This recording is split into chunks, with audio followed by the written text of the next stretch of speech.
Welcome, everybody. Thank you for joining us for our June Facebook Live. We're very excited to be back this month. And this time I have with me Linda, who we have chatted with before and who spoke at our annual fundraiser back in October last year.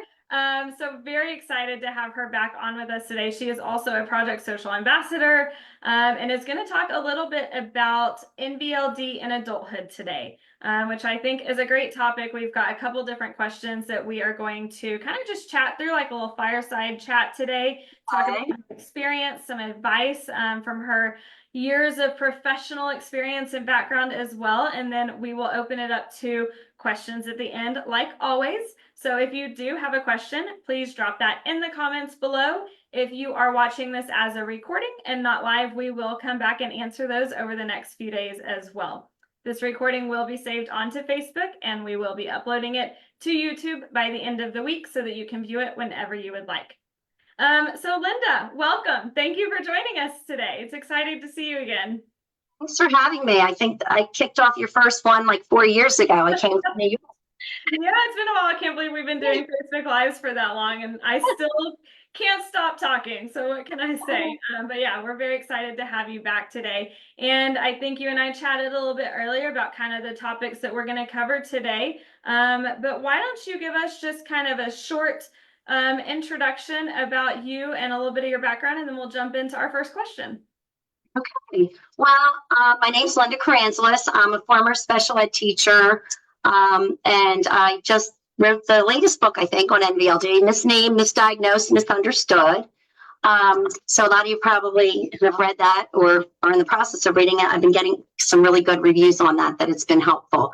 So basically, I am a learning specialist, and I struggled with NVLD unbeknownst to me as a kid growing up. And a lot of struggle in my adulthood years, and then I became a professional in the field. So I have a unique perspective based on, because my experiences are different. Yeah. So, well, that's a great intro to our first question. Then tell me a little bit about how you got diagnosed as an adult. What kind of, I won't say kickstarted, because I'm sure, as a child you were trying to understand things as well, but what made you go and seek out a diagnosis as an adult? Well, I always knew there was something kind of different about me, but when you're a kid, you really don't know what you don't know, so when I got into adulthood, things became a lot harder because you stop getting those breaks from other people. Like, oh, you're young, they give you a little leeway, but things started to become, more expected of me. And I decided that I wanted to go to college, and I was barely made it through high school by the skin of my teeth. They pushed me through, and but I had a job, and I just thought, I don't want to do this forever. I want to help people. I want to make a difference. So I had a friend, and she was, said, go to college. And I said, I am terrified. They're going to kick me out. And my guidance counselor had already told me that I wasn't college material. So, but I wanted to remind everybody, if you're an adult or a parent, just because they say that to you, number one, nobody has the right to know what your future is. Number two, you may not be college material at that time, but that doesn't mean forever. So, I had no idea. I didn't know I had ADHD. I didn't know I had a learning disability. I just knew I was one of these people that had to work really, really hard, harder than everybody else. And I thought, they're going to kick me out. I didn't know how to study. I didn't know how to learn. I became very depressed because when I lived at home with my parents, I had structure. I got up at a certain time. I went to work. Like, everything was the same, and there wasn't much change. But now, and you hear with a lot of parents, I had to go to school. I had to be independent. I had to get myself up. I had to be organized. I had to go to my classes. I had to manage my time. I had no idea what to do, how to study. I had no friends. I wasn't really functioning very well at all. I was severely, severely depressed. In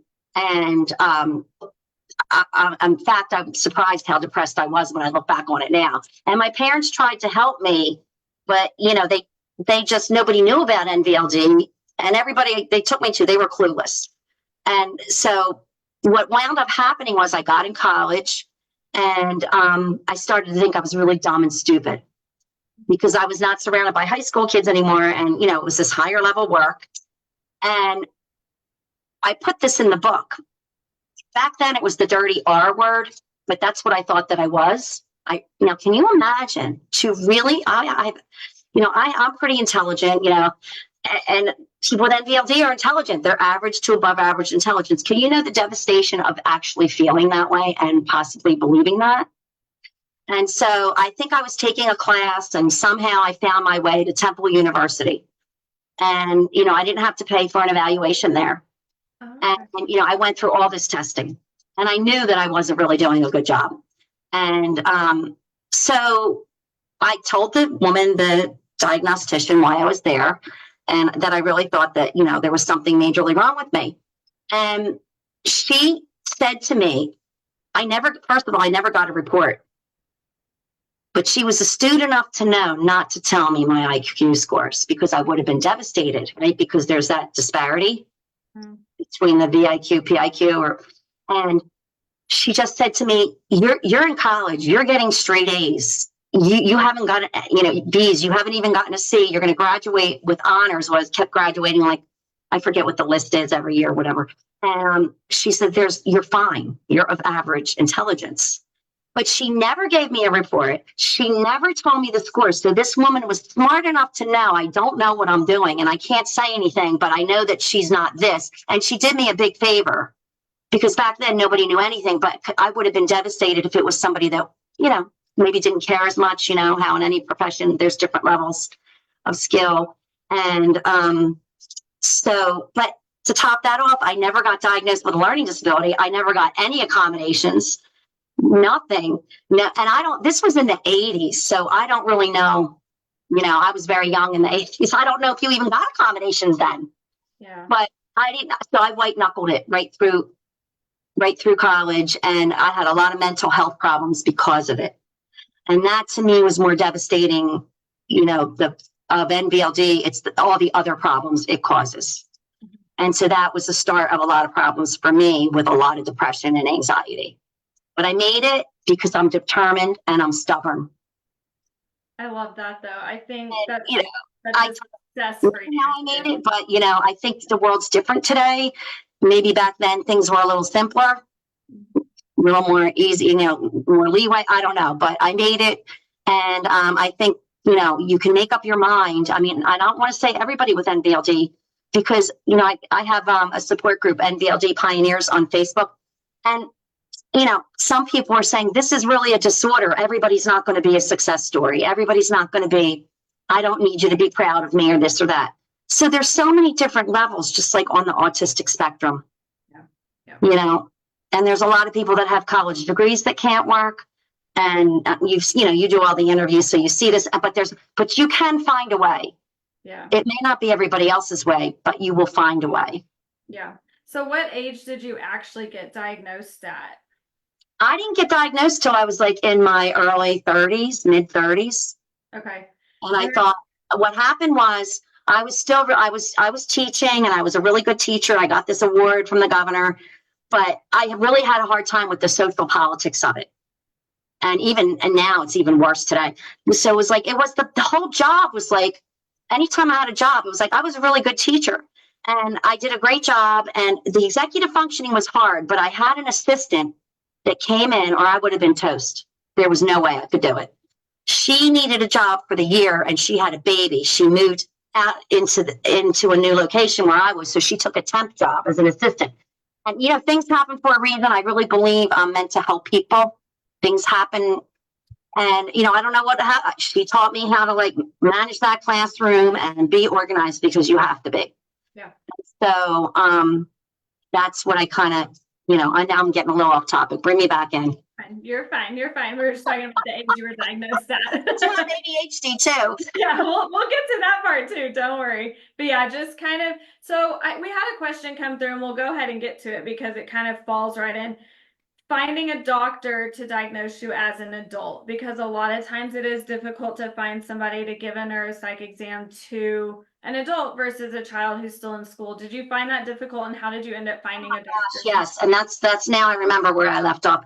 I had a therapist, and she was a really good therapist because I want to tell people you have to be careful. You have to find one that understands. That's another topic. Yeah. But I ordered this book by mistake when I was teaching. It was by Sue Thompson. Yep. Have you ever, she was It's probably on our site. Yeah. NVLD. And I ordered it by mistake, and I get this book in nonverbal. My kids aren't nonverbal. What is this? I start reading it, and I'm like, oh my gosh, this is me. And I was crying, and I took it to her, and we went through it, and she said, yes, I believe you have this. Wow. And that was how I stumbled upon it by the grace of God, because I was, struggling so much, not being able to like understand what people were saying all the time. So that's how I found out, through that book on my own. I'm a big researcher. Most of us with NVLD like to research. And at that time, I had my learning center. It was one of the first in the country for neurodivergent learners. And I asked a colleague, can you refer me to someone? But not everybody can do that. And even though I got that referral, it still wasn't the right referral. They knew about NVLD, but, so it's very, very difficult to find someone. I would ask them a lot of questions. Yeah. And, ask as many questions as possible. In the book, I have to be careful, because it's like a catch-22. I don't know if you read that part, where a lot of people are taking the diagnosis, by default. If they don't know about an LD, you're usually going to go into some kind of other learning disability, ADHD or autism spectrum disorder. So of course we know that you're getting some services through that, but you're not getting nearly enough what you need for NVLD. Yeah. So I would ask a lot of questions. Now, the woman that I talked about in the book, the parent, she asked, they said they diagnosed it. The woman, and then when it came, because she had been diagnosed prior, I think it was a reeval. They needed to have the reeval every so many years for school.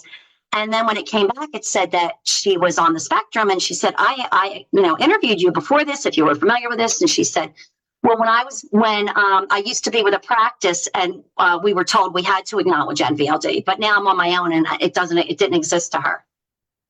So the good thing was she got some services, right? Because NVLD is not covered under IDEA but hopefully that's going to change. So I would just ask a lot of questions. I would ask them to read. You can ask them. A lot of people have therapists and teachers reading my book. I have a screening scale in there that you can take with you. Yeah. I have a couple psychiatrists using it. I know 3 are using it, and some other therapists, that you can take it in with them, and that you can, but you really want to make sure before you spend that kind of money. Yeah, that they have some kind of. They have some. I would, just say. Yeah, because I need, but you have the clinic now, the Lemley Clinic, but I hear you're backed up. Yeah, we got overwhelming response to the clinic. So if you're waiting on clinic answers, we will get those. I have somebody right now that needs a diagnosis, that's an adult, that needs a diagnosis and just doesn't know where to go, because there's other things that I feel that, as we get more research, we'll know, but this is only anecdotal from my point of view. Yeah. I see people, and from me having it and growing up with it without any help, are you really being misdiagnosed with borderline personality disorder? Or there's all these attachment disorders. What is it? Because it can look like other things, because the emotional impact is so great.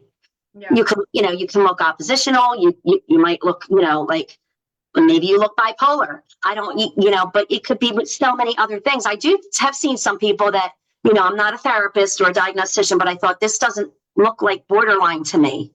Yeah. And I think these unhealthy coping mechanisms come up because you don't know how to cope. And so, maybe you develop this healthy attachment disorder. Maybe you're codependent and you get in a relationship where it's not healthy. You need support, you need help, you need guidance, but you have to make sure it's from somebody with no agenda. Yeah. And so it's to find that person on top of it. I think if you can just get somebody right now that can just understand NVLD, and then maybe go to a therapist from there. But I don't really know what to say about the diagnosis. You just keep looking. I know people, but they're not in the same state. Yeah. Well, and you mentioned, and I know that state lines with teletherapy, like there are some restrictions on that and stuff, but you mentioned that you had a support group on Facebook. Yeah. We have a support group on Inspire. And then we have, I'm not going to call it a database, but we have some professionals' information. If you will email the NVLD project, we can give you some possible professionals that you could contact to see if they could help you with whatever you're looking for. So there are some avenues out there. I think the NVLD Facebook groups, support groups like our Inspire group. Yeah, I think if you ask other people in the community too, like Yes, other people in the community. Yeah, and it takes a lot of calling. You just got to call a lot of professionals and ask the right questions. Yeah. Right. Because the people that they're in different states, and if they can go over the state and they're paying out of pocket, I can tell you where to go to. Yeah. Yeah. I also don't want to put a list together that I can't vet anyone. That's the other problem. Yeah. So and that was the other problem when you're looking for help. I caution people because, like when you go on Psychology Today, they can put anything they want. You can see somebody, they can't be an expert in all those things. There's got to be like 50 or 60 things that they're just not. Yeah. And then if they're starting to slap NVLD up there, I mean, I don't know how to vet that person, And that's our concern too, is like, we try not to give referrals unless we've called to ask about their services and stuff like that. But it is time consuming and it's difficult to find, but there are people out there because there are adults that are getting diagnosed with NVLD, as adults. And so it is out there. So if you were the person to ask that question, that's our very long-winded answer. And just spend the time and you'll find it. And when I get, people that come to me and they have a diagnosis, then, I kind of keep a little, list. Okay. Yeah. Good referral. Absolutely. Well, so I'm going to pivot from our scheduled question. I'm going to flip 2 questions. Okay. So we're going to go with ADHD first before we talk about executive functioning, because we kind of just touched on that comorbidity. Tell me a little bit about like how ADHD and NVLD can manifest in similar ways, because we do hear that misdiagnosis, but we also hear that like where you have both. I can't think of the word of it right now. You can answer that question, Samantha. Right? You've done so many of these interviews. Good, but we're interviewing you today. I'm just joking with you. Okay. So, I think when you have ADHD and NVLD, it's just such a double whammy effect because your ADHD, this is like a faceted question. So if you were raised and your family knew you were ADHD, okay, and your teachers knew and your doctor, and they supported you because, people can say you're lazy, you're rude, you're this, you're that. And, your family thought that you were just ADHD, but now they know you're NVLD.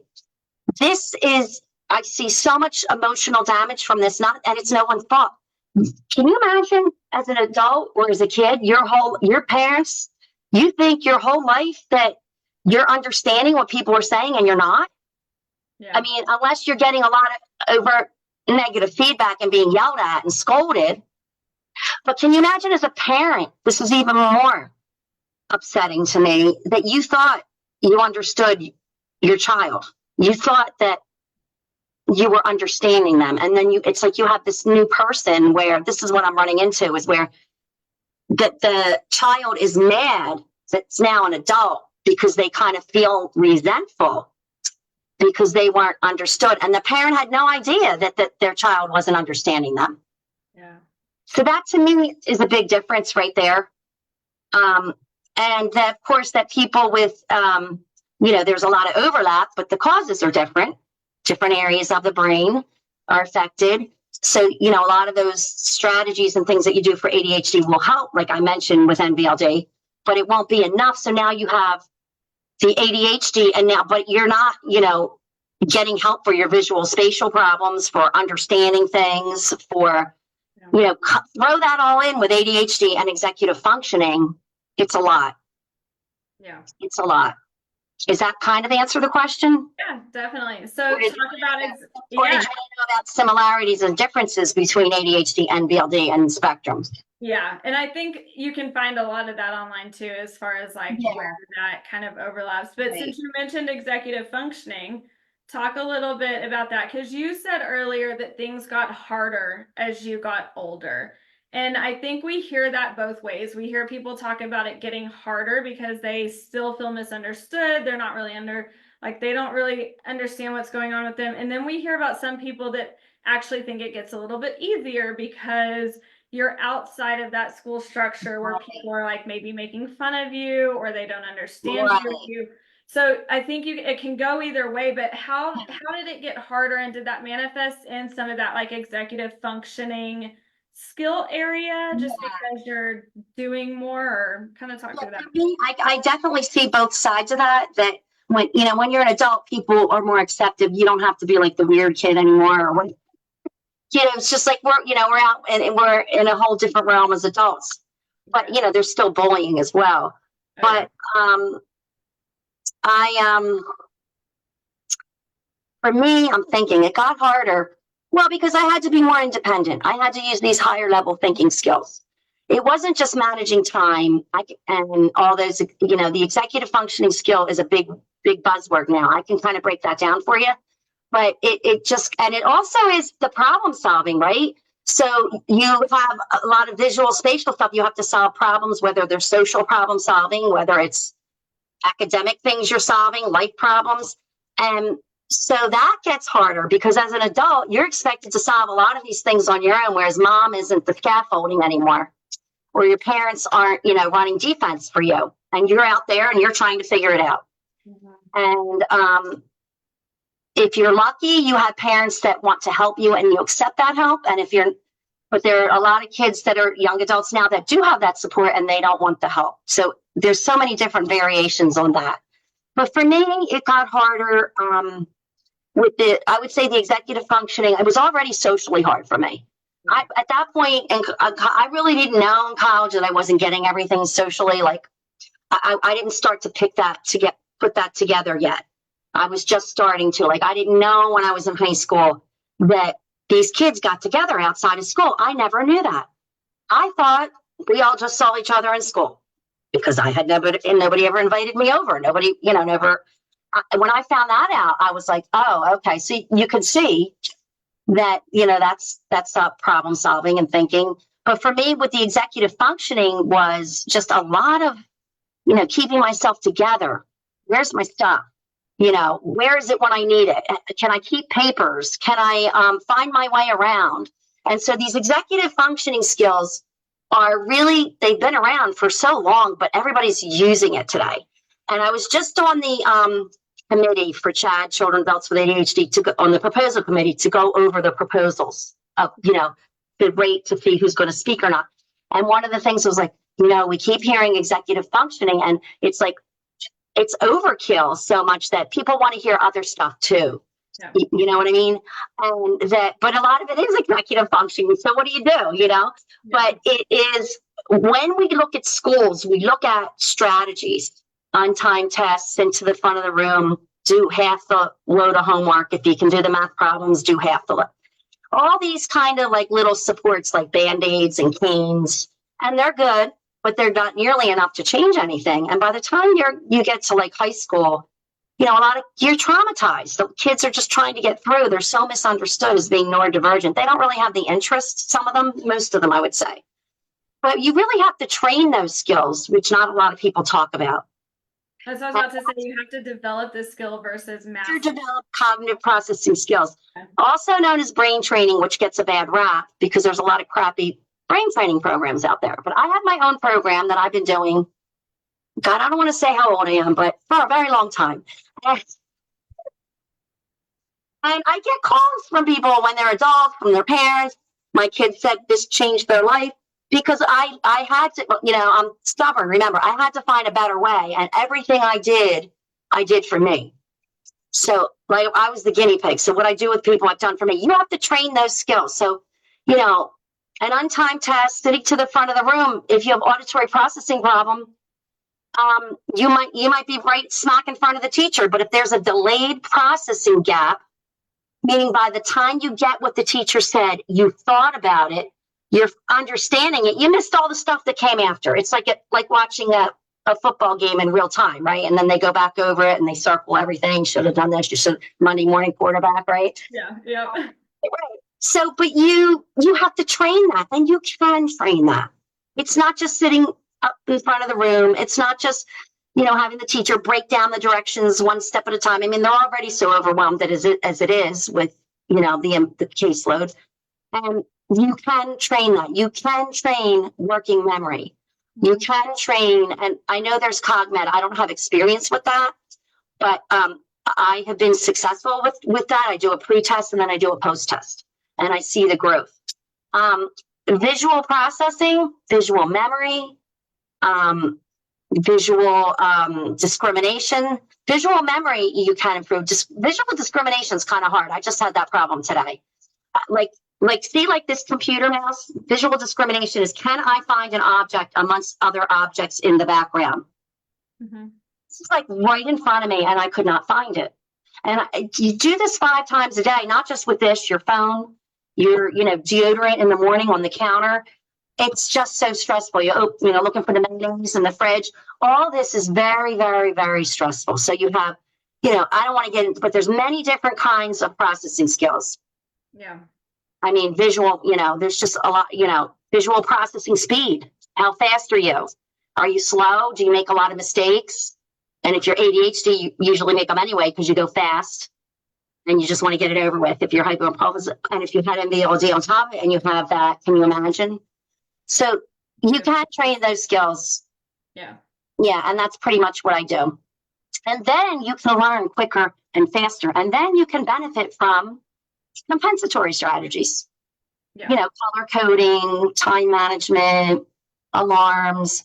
And that's what I was gonna was leading into too, was technology has come so far. And I feel like as much as because you and I are pre-social media and honestly pre-cell phone. So we know what the world was like prior to all of that. But as much as social media can make me cringe when I think about its impact, I think technology in general, there's some really good stuff out there and some really good tools that you can use to help with some of that. Apps, different programs on the computer. So I think technology can kind of help as well find methods to compensate or to help you get more organized or whatever. I'm working with an adult right now, and that has a very high demand job, and I've helped with this with other people too, and I've done it for myself. Now I just have one big huge computer screen, okay? And but if you get, especially for, this is just something to add to that, with visual spatial processing problems and eye scanning, and I'm working with someone now, their eyes are all over the place. They just can't scan from left to right. So they're not able to really comprehend what they're reading. And using a bigger screen really can help. 2 screens is what I want to say. 2, going back and forth. You do one. This screen is what you do on there, only on that screen. And the other screen is what you do here. And when that really can help with the visual processing. Yeah.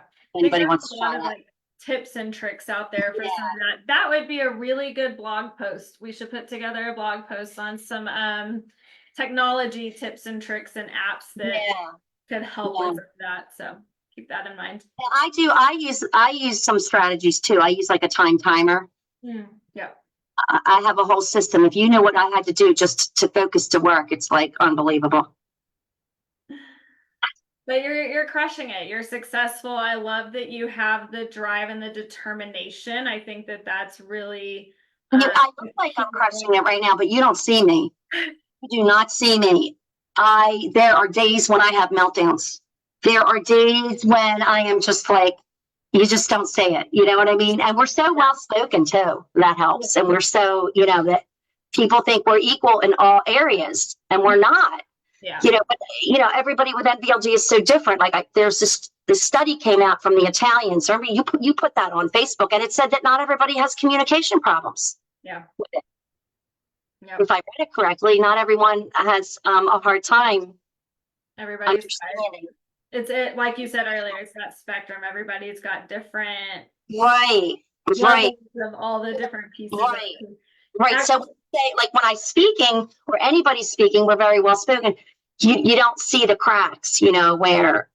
Well, Well, and when I say crushing it, I mean you are pushing Well, I through. appreciate it. You're resilient. I mean, you are, yeah, you're so determined.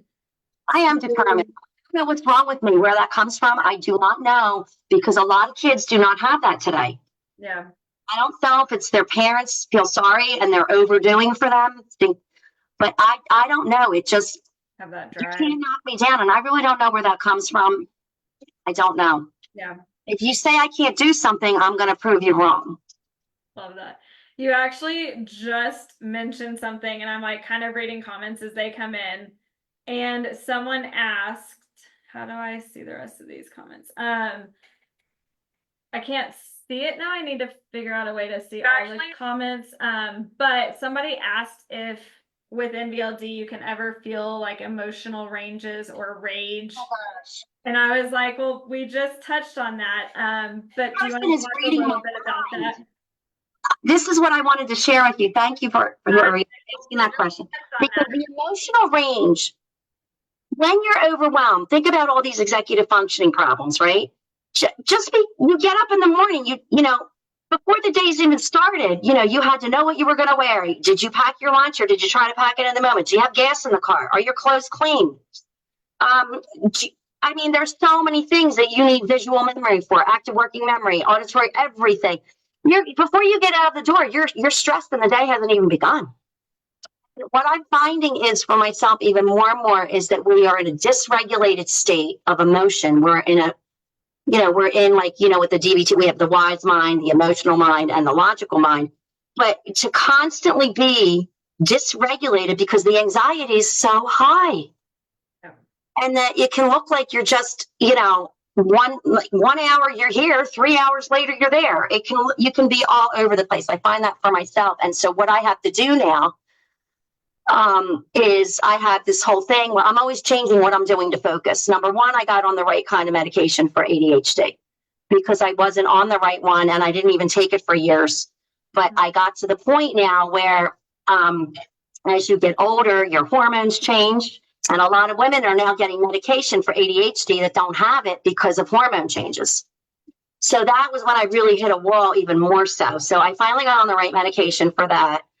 And which I'm very open about, because I feel like I'll embarrass myself today. I have a couple embarrassing things to say because it will help other people. I'll be vulnerable. You know what I mean? Because if I can help you. But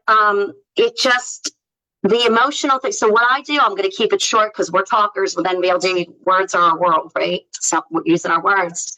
And like when I was a kid, I used to use my words. I didn't know how to play. I would give lectures. So now what I do is I have the big time timer. You can get it on Amazon, the 12-inch one, the square, the red. And then I put it on my screen too, on my computer. And I like to have that other one. I put it somewhere else. So I kind of use them in different places.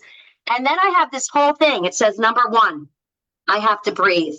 Okay, I breathe. And then number two, I put on, I'll show you this. I put on my beats. This helps with focus, and it helps stay focused. And I put on focus ADHD music on it to focus.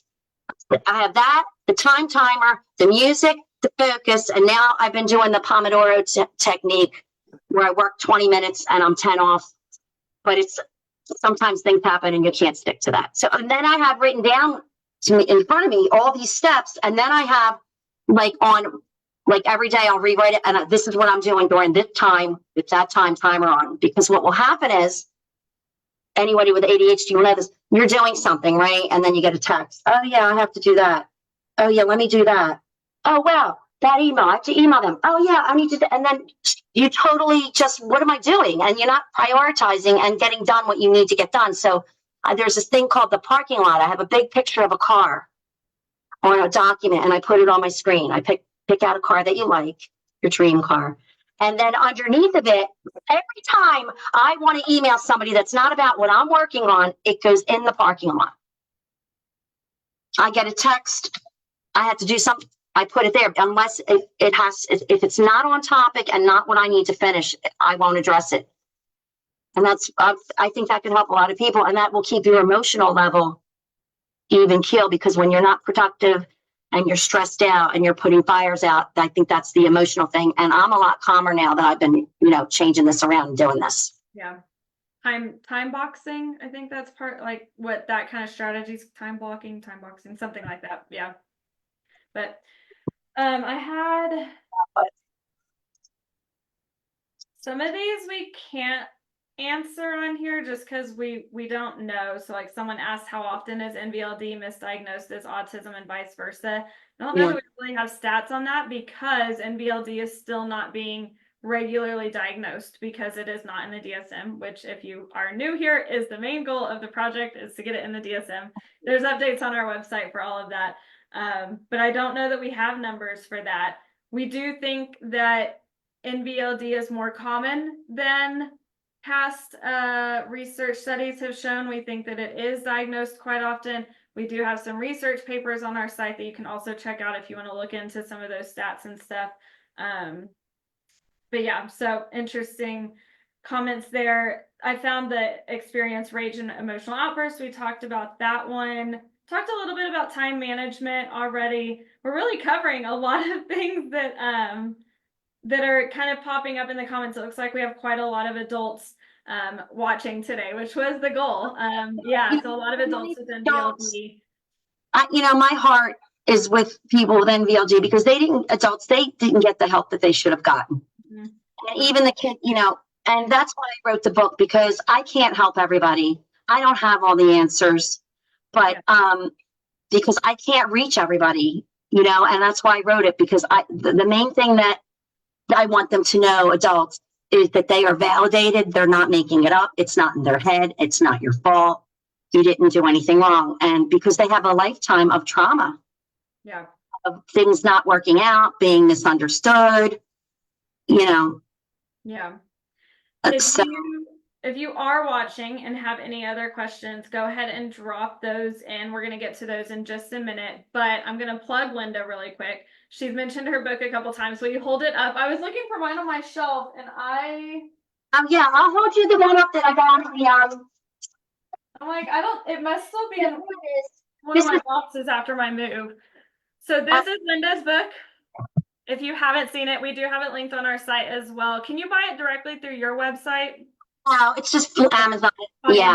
Yeah. It's on my website, but there's a link, They'll link you out. Yeah. So this is her book. And then also, Linda, do you mind if I share the recording of your speech from our fundraiser last year in the comments as well? Wow, that'd be nice. Yeah. So if you want to kind of hear a little bit more about Linda's story, I think there were quite a few tears in the crowd last year. I'm starting to cry a little bit right now because it's for adults.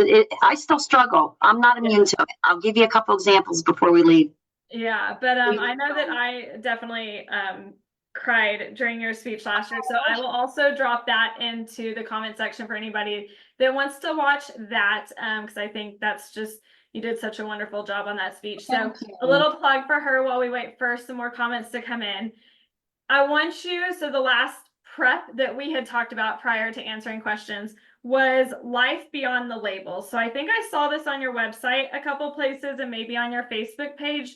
Do you want to kind of talk a little bit about what you mean by that and kind of what your intention is behind it? I don't want people to think that they are a label, a clinical diagnosis. You are a person first, and you just happen to have a brain that's wired differently, which is now when this new terminology of neurodivergent is coming into play. So that does help us a little bit. But you have to find a way that works for you. And, and there's a part of my book, not to keep referring to that, but when I was growing up, it is so heartbreaking to watch other people surpass you. They get their job, their high school job, then they go to college, they get a regular job, they have a girlfriend or they get married, and then they, get a promotion on their job, and then they get a bigger house, and then they have kids. And a lot of people are just looking on the sidelines at that. And it's really, really hard, but you need to know that you are a person and you are not a label, and you do not need to let anybody define who you are like our society wants to do that. Don't let others define you. There's a lot of rude people out there, and, They're rude to other people who don't have NVLD. We don't know what their story is. They could have had a bad day, but we might think, oh my gosh, I said something stupid. Oh my gosh, I didn't understand that.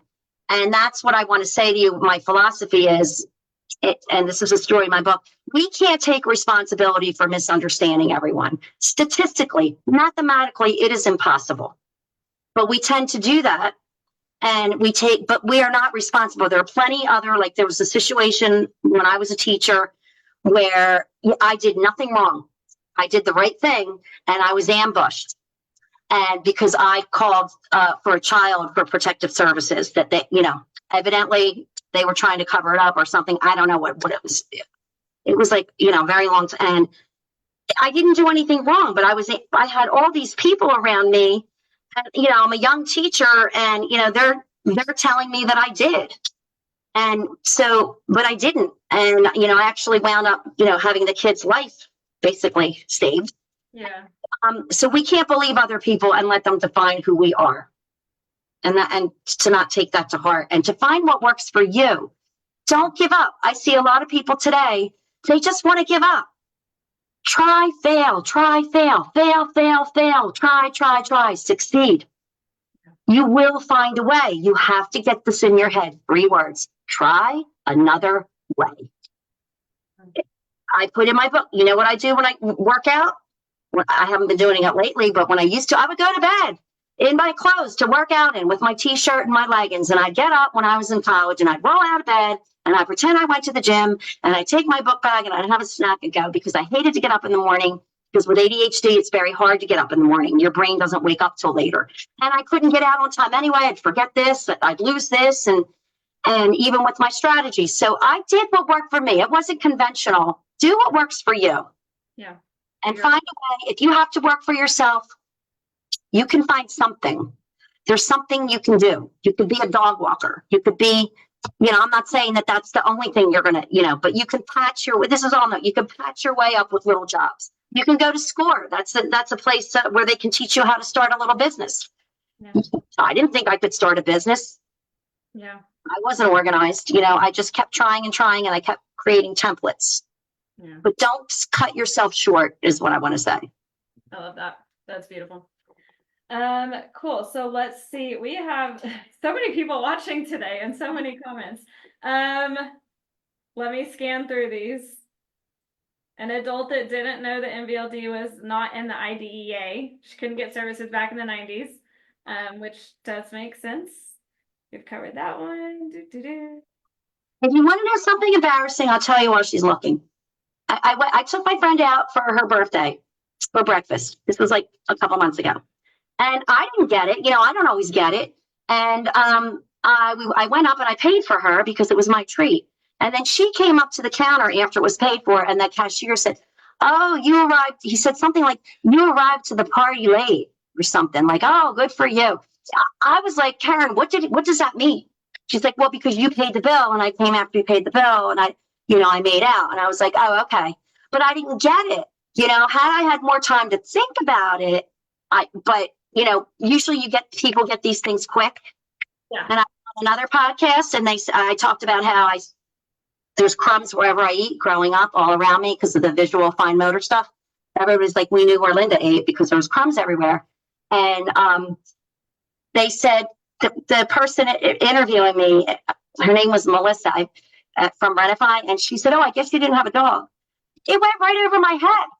And I was like, what? And I said, here's a live example on a podcast where I did not get it. But it's not the end of the world. I laugh at it. That's so funny because the comment I'm reading right now is from Randy, who's dating someone with NVLD, who is very concrete and literal. And he wants to know if that is a quality of NVLD, which I will let you answer, but I can also answer that. Yes. Absolutely. Yeah. Absolutely. And not with all people with NVLD, but with, their first reaction might be concrete and literal. Maybe they need more time to process it. Or sometimes they may be concrete and literal. It depends on the person. It depends on how they're feeling. What's the context of the situation? What's their background experiences? I don't know. They might be really good at something else. Or the good thing is then when you are that way, you just have to say, "Oh, I didn't get that. Can you explain it to me?" And I would hope that the person you're dating would be open to that and would not be take it personally. Yeah. So I will tell you, we were talking about that as I read that comment. And whoever you are, this is the guy. Uh-huh. Oh, this is the guy. I love him. You really care because you actually you came on here to ask, so you're a good catch. And he's interested in discussing how NVLD is managed in adult romantic relationships. I actually think we have a blog on that. I think we have 2, so I will share those in response. On that, I'm going to do that. Drop that podcast link in there too. Then I'm really starting to do my podcast, but if there's any NVLDers that are techie skills out there, I do not know any of them, and I need help. This is why I'm not doing more podcasts. I need help. I have never done a podcast. The other embarrassing thing was I was on vacation and I went to recently, and with the visual spatial, we're very, people with NVLD are typically, depending on the kind they have. I mean, everybody's different, right? I get very anxious, especially in new surroundings. I don't know where I'm going. How am I going to find my way there? I get lost in hotels because they all have the same wallpaper and the same carpet. And I just get really anxious, like panic, like, what if I can't get out of here? Where do I go? And so it's very, anxiety provoking. So I went into a bathroom, and I have to laugh at these things because if I don't, where's that going to get me? Yeah. It's going to get me. And somebody told me I should be a comedian for ADHD people or something. I said, why? They said, because you have to laugh. That's one of the biggest things I can tell you is laugh. Watch comedy TV shows or look up Norman Cousins. You have to laugh because that's going to get you through all this stuff. And I was in the bathroom, 2 bathrooms. I was in this shop, and you know how they have that barn door that comes across, right? And the barn door came across, and I think I forgot it was a barn door or something. I guess it was the way I was looking at it, processing it, and I'm trying to get out the door, but it was a barn door. And I probably didn't, the visual memory, I probably didn't remember it, that's the way it was. And, I'm in a strange location. I started panicking. I started kicking the door. And I was like, and then I tried to get my friend on the phone because I'm like, I can't get out of here. I can't get out of here. And I know it sounds really funny. And sometimes, it sounds funny, but sometimes I do get angry when people do laugh at the same time. I mean, and I'm contradicting myself. It depends on the situation, because seriously, imagine if you had these things happen to you 5 or 6, 10 times a day. It's not funny. And I'm imagining with the barn door, like it looks right. like. And I started kicking the barn door. Yeah. And I'm like trying to get out, and then finally I calmed down. I took some deep breaths, and then I reassessed the situation. And I was like, oh, whatever I had to do. Well, it was 2 separate. One, there was a latch at the top of the door. It wasn't a barn door. That was another time it happened on the trip. Oh, interesting. But we were in wine country too. We did the Napa Valley tour, so I don't know if that had something to do with it, but just a joke. No, seriously, these things are not funny. And I had a friend tell me, trying to help me, I don't want you to, people get lost. I can't read a map. I would get so upset. Please don't tell me that. I know a lot of people can't read a map, but you're minimizing my difficulties when I try to tell people that this is really hard for me, or I need some kind of understanding or whatever. They just don't get it. And then that can hurt. Yeah. You are like reading my mind today, because you ending with that right there, I feel like is going to be the answer to what I was about to say is our last question. And we end almost every Facebook Live with this question. Okay. I'm going to propose it, and I'm going to see what your answer is, but I feel like you kind of halfway just answered it as far as like being understanding and trying to see it from the perspective of the person with NVLD. What is the best advice that you can give the parent of a child with NVLD? And this is going to be kind of where we end today. Look beyond the behavior and see the needs. Look beyond the behavior and see the needs. Yeah. My kid, but don't teach them. Don't enable them because you feel sorry for them, because you want to make home so nice because school's hard or everything's hard. You can be kind and loving but you can also teach at a nice pace and hold somebody accountable. And because they can learn and they need to learn. But there are some parents that are still mad at their kids. I'm doing all this to help you. Like, I have a tutor, I'm doing this, and you don't care. Well, try to understand that they feel defeated. Yeah. Why bother trying? And so, we get mad at them, or we say, maybe they don't want to go somewhere. Maybe they're upset. Maybe it's a new location and they're having a meltdown and it looks like they're selfish. They don't want to go. They're not group minded and they're not caring about the rest of the family, but maybe it's something there that's upsetting them. So it's like, I call tightrope walking. Yeah. We could do, I feel like there's 2 other Facebook lives we could do off of this. One is just situations, how to understand situations that your kids may be going through. And then the other is honestly just the emotional piece of it. Some of the depression and the emotion. And maybe we'll come back to that. Yeah. And also being gullible and naive. There are, kids that they're adults, they don't want help. And they're so angry at their parents, it's not their fault. Or they're just angry at the world. And then they're falling prey to, and believing other people. Yeah.